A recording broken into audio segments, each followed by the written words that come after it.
Hotel સંચાલકનો પરિવાર drugs પહોંચાડવા લાકડીયા આવતો હતો। 1.5 કરોડના ડ્રગ્સ સાથે ઝડપાયેલા 2 મહિલા સહિત 4ને 14 દિવસ રિમાન્ડ। લગભગ 10 વર્ષથી લાકડીયા પાસે ડ્રગ્સ વેચાતું હોવા છતાં પોલીસના ધ્યાન પર નથી તે બાબતે આશ્ચર્ય દર્શાવતી લોકચર્ચા। હરિયાણાથી કચ્છમાં કોકેઇન લઈ આવેલા 2 મહિલા સહિત 4 લોકોએ આડેસર ચેકપોસ્ટ પાસેથી જ 1.47 કરોડના ડ્રગ્સ સાથે ઝડપી લેવામાં આવ્યા હતા। કારના બોનેટમાં છુપાવી અને કચ્છમાં ડિલિવરી દેવા આવેલા ઈસમોમાં લાકડિયા નજીક હાઈવે હોટલ પર છેલ્લા 10 વર્ષોથી ડ્રગ્સ વેચતા મુખ્ય આરોપી સનીસિંહની પત્ની, તેનો ભાઈ, ભાઈની પત્ની તથા સનીસિંહનો સાગરીત હરિયાણાથી ખાસ ડ્રગ્સની ડિલિવરી દેવા જ આવ્યા હતા, પરંતુ બાતમી સચોટ હોવાથી પોલીસે આરોપીઓને કચ્છમાં ઘૂસતાની સાથે જ ઝડપી લીધા હતા। આરોપીઓને કોર્ટમાં રજૂ કરતા તેમના 14 દિવસના રિમાન્ડ મંજૂર કરવામાં આવ્યા હતા।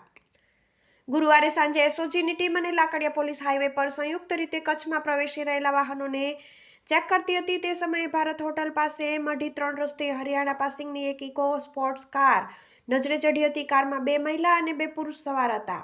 દરમિયાન પોલીસને ચોક્કસ બાતમી હોવાથી પોલીસે કારનું બોનેટ ખોલાવી તલાશી લેતા એર ફિલ્ટર નીચે પ્લાસ્ટિકની કોથળીમાં પેક કરેલા ક્રીમ રંગના ગાંગડા મળી આવ્યા હતા। એફએસએલ તપાસ કરાવતા તે કોકેઇન હોવાનું જણાયું હતું, જેની કિંમત 1.47 કરોડ આંકવામાં આવી હતી। આ બનાવમાં કાર હંકારી રહેલા હનીસિંહ, મુખ્ય આરોપી સનીસિંહની પત્ની સુમન ઉર્ફે જશપાલ કૌર, સનીસિંહનો ભાઈ સંદીપસિંહ અને સંદીપસિંહની પત્ની અર્શદીપ કૌરને પોલીસે ઝડપી લીધા હતા। પોલીસે ઝડપી લીધેલા આરોપીઓને કોર્ટમાં રજૂ કરતા કોર્ટે તેમના 14 દિવસના રિમાન્ડ મંજૂર કર્યા હતા।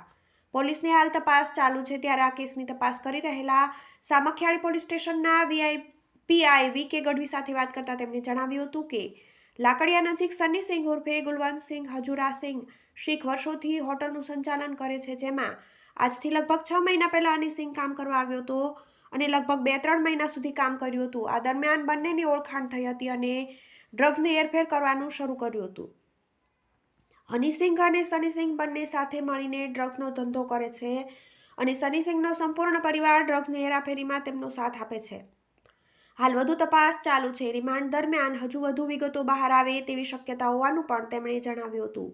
તો બીજી તરફ સૂત્રોએ એવું પણ જણાવ્યું હતું કે સનીસિંહ લગભગ 10 વર્ષથી લાકડિયા નજીક હોટલ ચલાવે છે અને ડ્રગ્સ સહિત તમામ નશાની ચીજોનું અહીં ખુલ્લેઆમ વેચાણ થાય છે, છતાં હજુ સુધી બાહોશ કહેવાતી લાકડિયા પોલીસની આ બાબતની જાણ કેમ ન હતી તે બાબતે પણ અનેક પ્રશ્નો ઊભા થઈ રહ્યા છે। TV18 news, Gandhidham.